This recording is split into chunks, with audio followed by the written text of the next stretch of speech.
Okay guys, so we are taking a ferry to Lisbon from Almada, Portugal.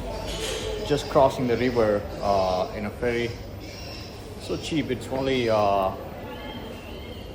8 Canadian dollars, less than 8 Canadian dollars.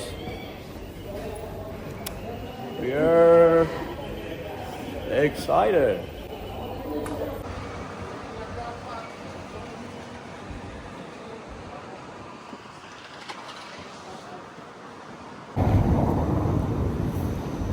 Just reached Lisbon from the other side of the river by taking a ferry.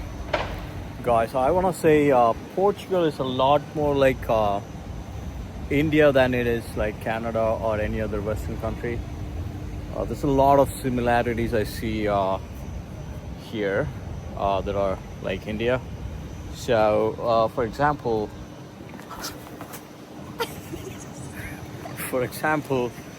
here, see the bikes are parked just anywhere. You can never see that in Canada. I don't want to say never, but it's not common. And not even that. Even a car is parked just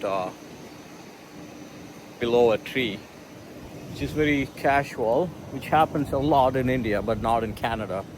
So even the streets. See another couple bikes, and it's been here. Looks like it's been here for months, if not years. And then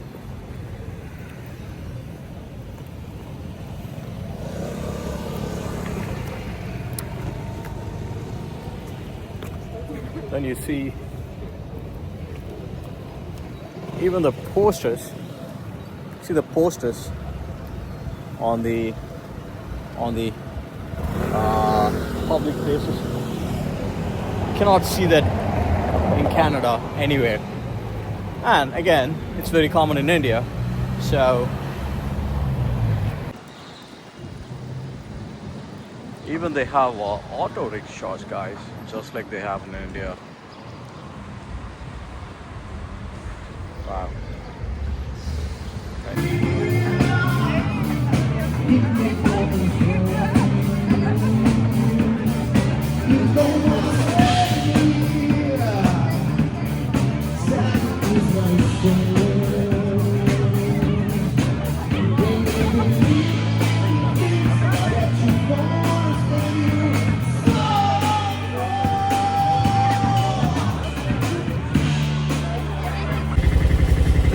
Just came out. So guys, what's it? The sun has just came out. Oh yeah. Good man. Taking a tuk-tuk ride here in Lisbon. Our friend here, his name is Ricardo. Ricky.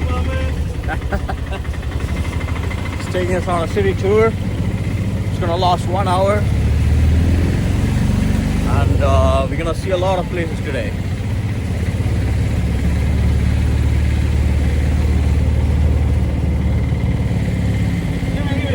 One. Film me. You can film me if you want. You can film me. Okay. Yo guys, welcome to Lisbon, man. This is the best tuk-tuk in town, and I'll drive you around the whole city. 1 hour, 2 hours, all day, 2 days, whatever you want, man. Welcome to the city. Yeah, guys, Ricardo is the best. He's gonna take us through a lot of places in Lisbon today. He said we're gonna feel like we are in India. I believe that, because Portugal is a lot like India. The other one on the left, an old Bank of Portugal. Ah, okay. So this is the municipal building, eh? Yeah. City Hall. City Hall, okay.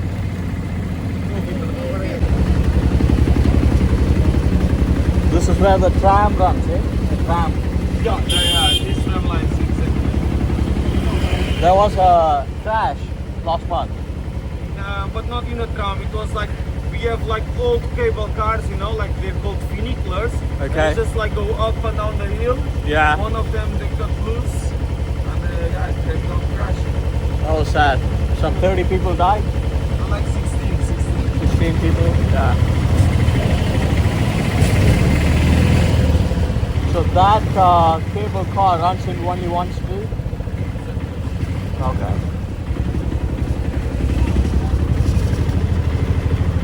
Yeah, I'm not gonna go through the. I want to show you Commerce Square, but I think I'm gonna go over my police. Okay. It's not legal for tuk-tuks to drive in this square, okay? Oh, it's yeah. the main square of Lisbon, very important. Okay. The kings of Portugal, they lived in Lisbon. They lived in this square from 1500 till 1755, okay? Okay. The palace started in this corner down there, okay? Went all around the square and finished more or less where the yellow building finishes, okay? But that earthquake, that earthquake that happened in 1755, it did not just destroy the palace, it also destroyed the downtown of Lisbon, destroyed the old Chiado neighborhood. So all these parts here, they were fully rebuilt after the earthquake. The parts with the motorways, they are the original parts. They survived the earthquake, original Lisbon. So which one's on each one? The parts we're going now. Okay.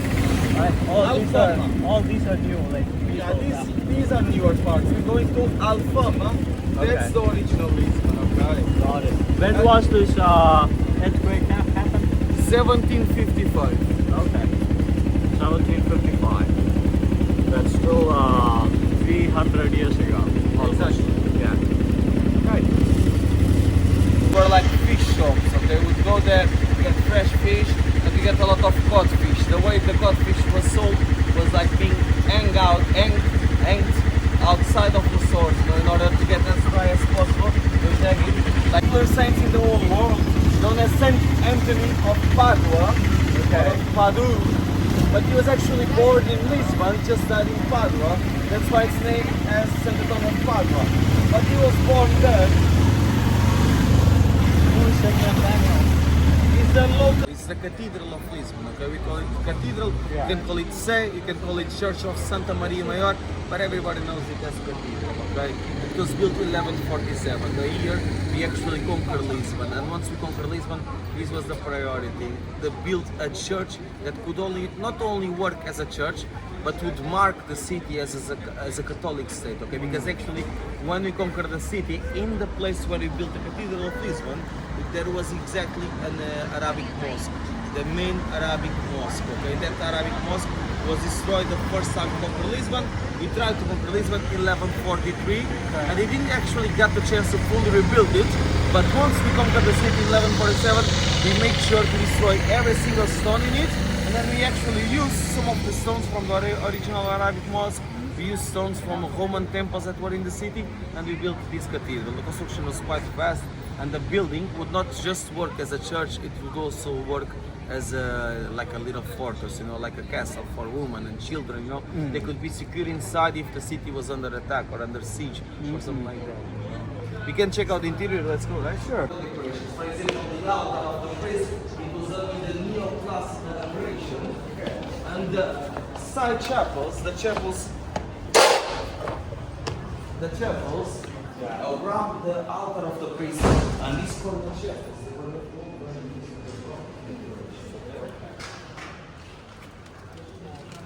just like all the main Catholic churches in Lisbon, it's in Lisbon. It's not in all of Europe, it's done with the Latin culture.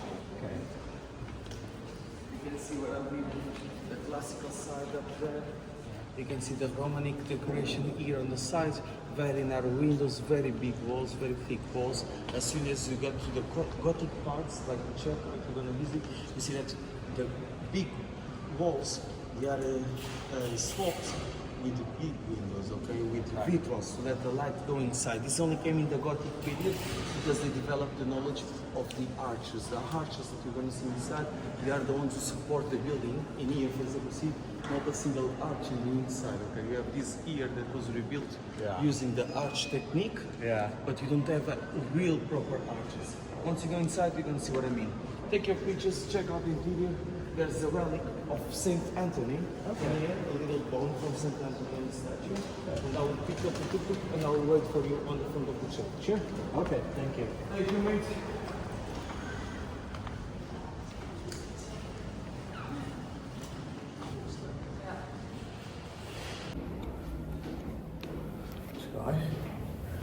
we're exploring the cathedral.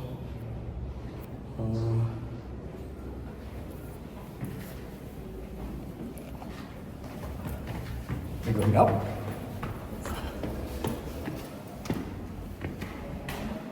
We seem to have a lot of artifacts. Probably like yeah, artifacts, as I said. It's like a museum, probably. Okay, so this is the balcony of the church. You can see the street road from here.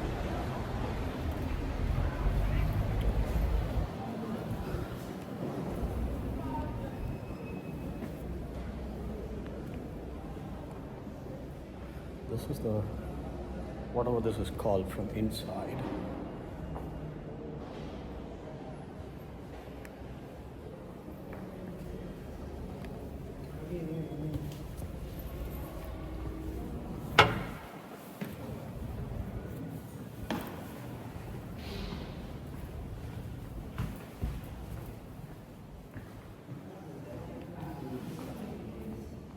From the old days, of the king's times.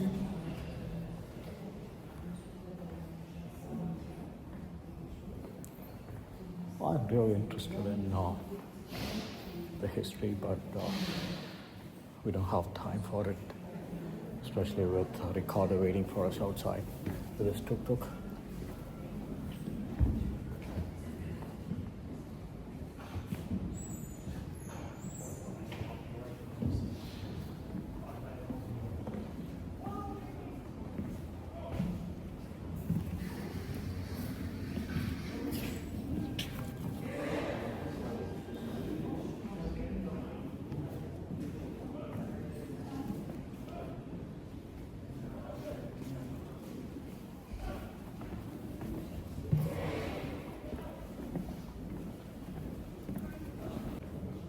Seat of a king.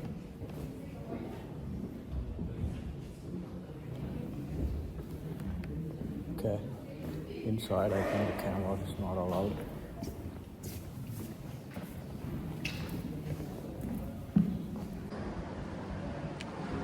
It's a nice river view and a very good city view from inside the church on the top floor.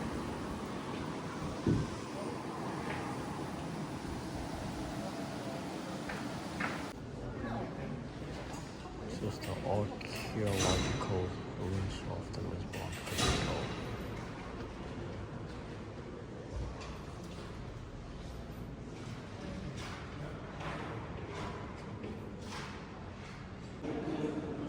There's a lot of history about this cathedral, guys. I'm really interested in now learning all this. Just not today. We'll come back someday.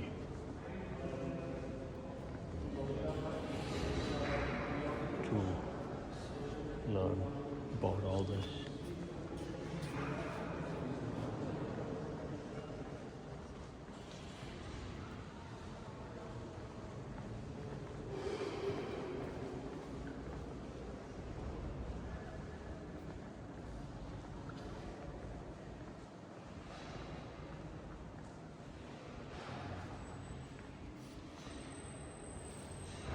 Like a mummy.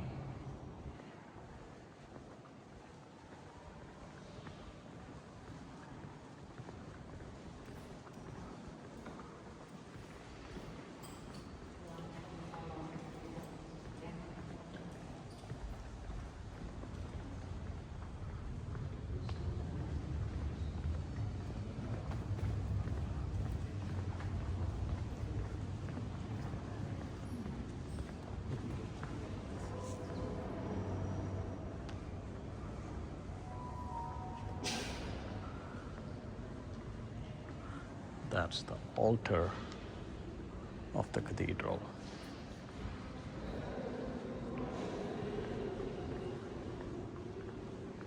The altar of the cathedral.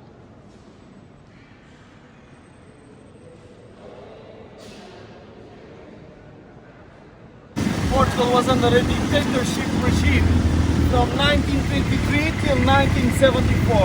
All of the political prisoners were brought into the building. I'm going to show you next, where they were questioned, they were interrogated, and most of them were actually tortured in order to get the information. Nowadays is the Al-Shuba Museum or Resistance and Freedom Museum. Who was the dictator? Salazar. Okay.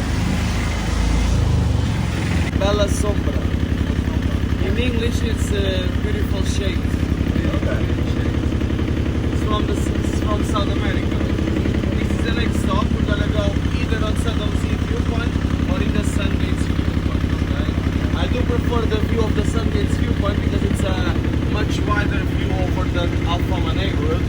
However, this one is a prettier garden.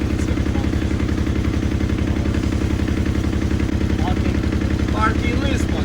We do have a lot. There's a neighborhood. Parking though. There is a party a lot. Parking none.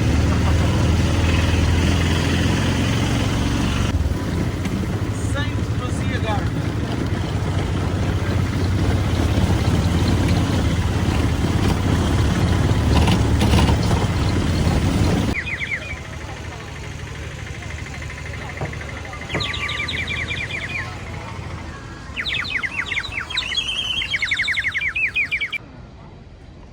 This is one of the best city view points in Lisbon. It's really pretty with all the red tiles on the roofs. However, the tourism department or the government doesn't seem to care a lot about these places, as you can see. It's a lot of garbage here. You see the little bit of brown wall underneath the white church? Yes.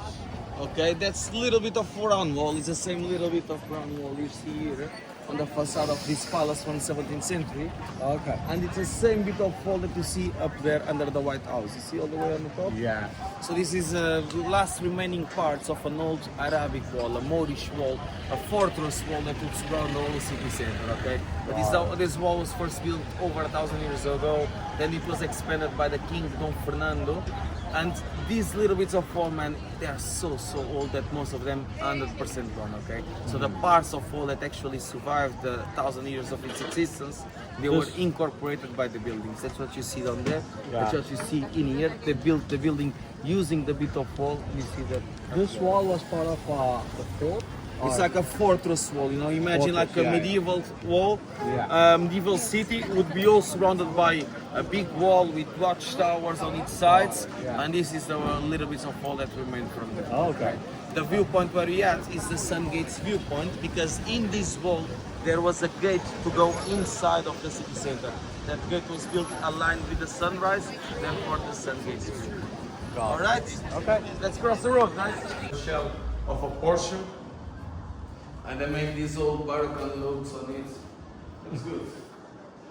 Looks like a parade car.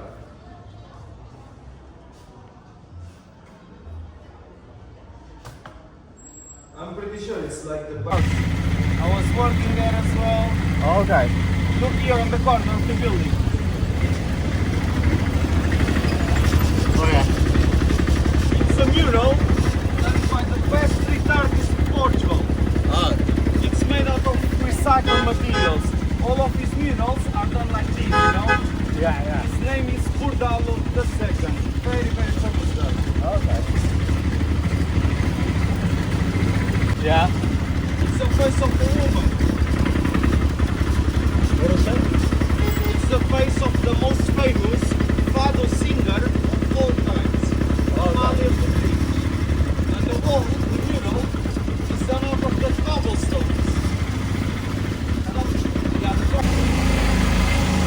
You do something else, Ricardo, or just picture? At the moment, there's two schools. Okay. The goal is to set my own company Okay. and go out of Lisbon, still have Lisbon, but all of Portugal as well. Okay. On the second step, Spain as well. Mainly the south of Spain, which I nobody knows. Later stage, Africa.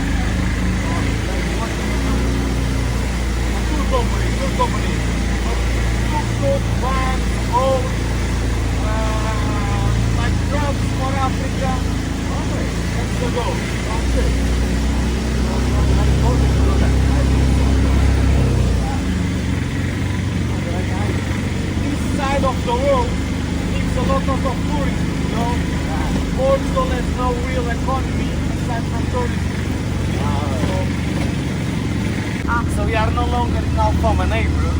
We are in what we call the Grace neighborhood, like the grace of the Lord. It has its name because of this coven on my left.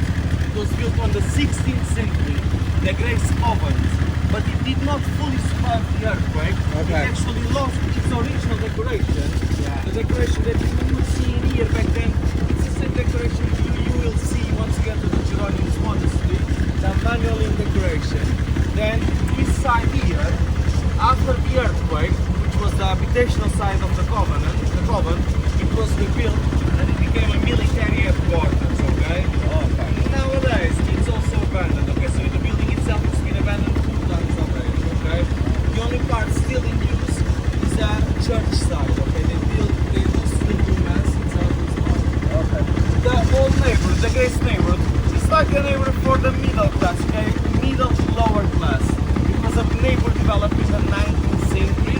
And one thing I like about this neighborhood is that nowadays it's where you find the most amount of local people, okay? You don't see that many tourists, you don't see that many immigrants living here, you find the local people. Okay, why? Because smaller houses, more difficult access, so the rents in this part of the town are the lowest ones. But you see, even though the buildings in here are much younger than the ones in Alfama, they are just like the ones you'll see in Alfama. They just look at the buildings to my right. Look at them. Super narrow, super small. Look at the stairways. Yeah. Super narrow, everything in here very small. This was built recently. Yeah, 19th century, bro. 19th century. 1850s, 1870s, 1880s.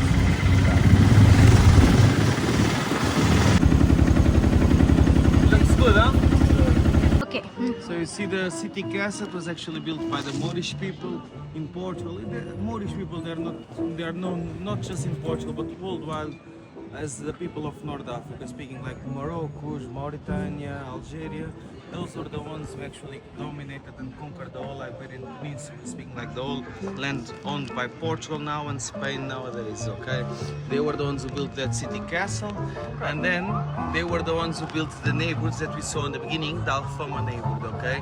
The Alfama neighborhood was the habitational center of their town. This is where they were living. The city center was up there. Afterwards, we Portuguese, we conquered the city, we conquered the city castle. The city castle became the first residence of the kings of Portugal, and this area down here was developed not for the Portuguese, but for a few families of Moorish, how do I say this, like Moorish families, but important or rich Moorish families, okay? Mainly families that were in the import-export business, okay? Yeah. Because even though we conquered this land from the Moorish, we still wanted to be able to make business, commercial business with North Africa, okay? So these families, they were allowed to stay in Lisbon, but not in Alfama, amongst the Portuguese.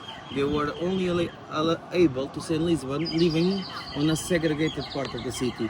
This was the neighborhood developed for them, okay? We call this Mouraria. Moorish neighborhood, okay, that's how we call it. The downtown of Lisbon, it's the first area you drove by with every single road parallel to each other. It's the lower area by the water, okay, and then the city starts going up those hills up ahead, okay. These are the rich parts of the city, Chiado neighborhood, okay. They were built in the 1500s. They were built not for the rich people, but the houses that were built in there, they were bigger, they were better, they were younger than the houses built in the Alfama neighborhood. So the people who bought them were, of course, the ones with the money, okay? So it's become the cosmopolitan neighborhood of Lisbon, okay? The main road that crosses the Chiado neighborhood is called Rua Garré, and until the construction of the Liberty Avenue begins on the, ahead of the white building with the grey ceiling, okay? It begins ahead of there, goes all the way up there to the Edward VII Garden, until the finish of the Liberty Avenue. That road, the Garré Road, was like the most important road of Chiado, okay? Like the most expensive shops, all up there. Nowadays you still have some of these very old shops, mainly one, the bookstore, Bertram bookstore. It's like the oldest operating bookstore in the whole world, okay? It survived the earthquake, it's very, very old. You can check it out. Also, new developments. Yeah, younger part of the city, much younger part of the city. You see business areas, commercial center. On the back side of the trees on the top, the mountain on the top, that's where you have the stadiums, sporting, actually a little bit to the right. but Sporting Stadium that way, Benfica Stadium that way, and you have the airport that way, you have the Expo this way by the water. Expo is like a very young part of the city from the 1990s. It's like in part of the city. It has casino, it has a big commercial center, it has like very new buildings. It's nice place. You can go check. I also has the biggest aquarium in the world. Okay. At least in Europe, okay? At least in Europe, the biggest aquarium. Cool. Alright? So the tuk-tuk is running without the motor now. Electric now. Electric now. Okay. Yeah. It's an hybrid tuk-tuk. Huh? Hybrid tuk-tuk. Hybrid. Okay. Até que ano? I thought because it's slow, so I thought it's running without anything. No, we are actually running. I just turned it off, you know. So. No. Let's see next year, bro. Until what year? So 1990s, 1980s. But they don't give me the exact year when it. No. Until 2005, no, I was already alive when they were using this as a military headquarters. So like 20 years ago, bro. Yeah. When I say it's electric, I was just making a joke, you know. I just turned off. It's turned off the engine, you know, so it just goes. Oh yeah, that's what I'm saying. Yeah. That's like I don't hear anything. Guys, here on the left, you're gonna see. You can film if you want. I'm gonna stop. We're gonna see here on my left. You're gonna see the Saint Vincent Monastery off the outside. It was built as the first church built outside of those city walls I told you in the beginning. Yeah. And it was built by the first king of Portugal, the same year of construction of the Cathedral of Lisbon, 1147. However, the cathedral, it was the priority. This was not as important for us to be built as the Cathedral of Lisbon, okay? However, the building you're seeing right now at your left, the St. Vincent Monastery of the outside, it's not the original monastery built by the first king, but an expansion that was built by the Spanish king, Felipe. He actually owned Portugal, the Spanish, they owned Portugal. We Portuguese, we lost our independence, and for 60 years we were part of the Spanish. And the kingdom Felipe, in order to make our cultures closer and to bring, okay, the Spanish are doing good stuff for the Portuguese, so we're gonna expand one of their most important monasteries. This is the one they decided to expand, and they actually destroyed the original Romanic decoration monastery that was here already for 500 years, and they built a bigger one on its place. Okay. Nowadays, in the habitational side of the monastery, it's actually, you have inside the tombs of the last kings of Portugal. They are all buried inside of that side of there. Okay. Including the last king of Portugal, the last real king of Portugal, Dom Carlos.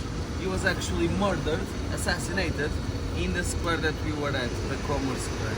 This happened in 1908. Who murdered him?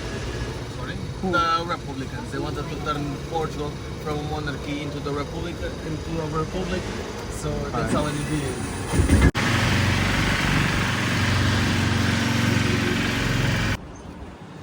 Beautiful facade here on my left. You take a look at this.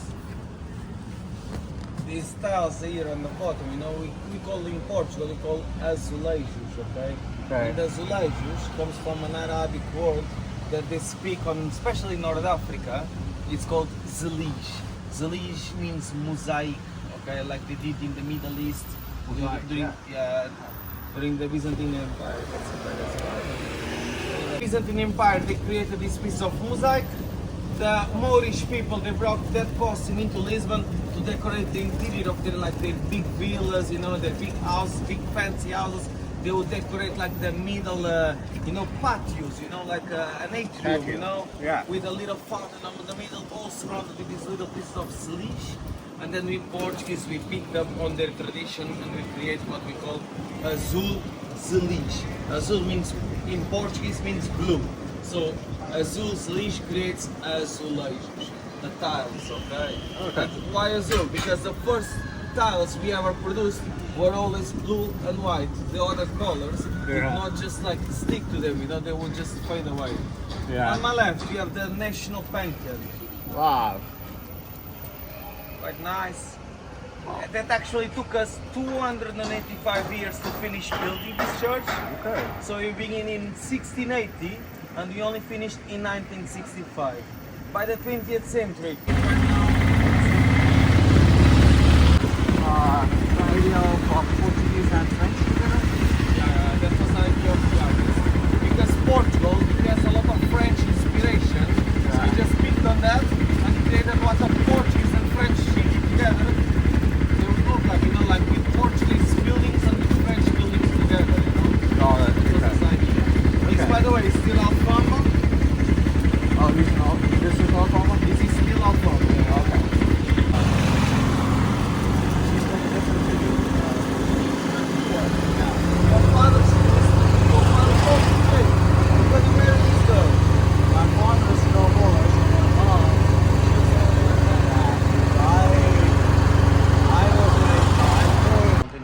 actually built in 1,270 years. So okay? beautiful.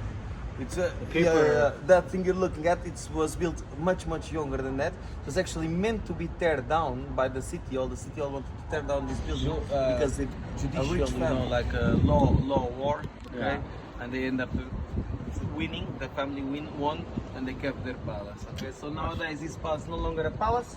The decoration outside is the neo-Arabic decoration. This building is still, they use it? All the fresh water sources in Lisbon, they are all dry, okay? So this was a water fountain on the white part here down below. Water fountain. Inside? Yeah. You see like the squares underneath the holes. There were like water pipes, water fountains coming from down there. But it was a fresh water source. But all of the fresh water sources dried, okay? All the water fountains that you see, it's water that is being brought from outside of the city center and it's pumped into the water fountains, okay? Now it's still water fountain inside? Nothing inside? Nothing inside. Empty? Okay. And then the palace. Only the palace. The palace is nowadays a hotel, a private hotel.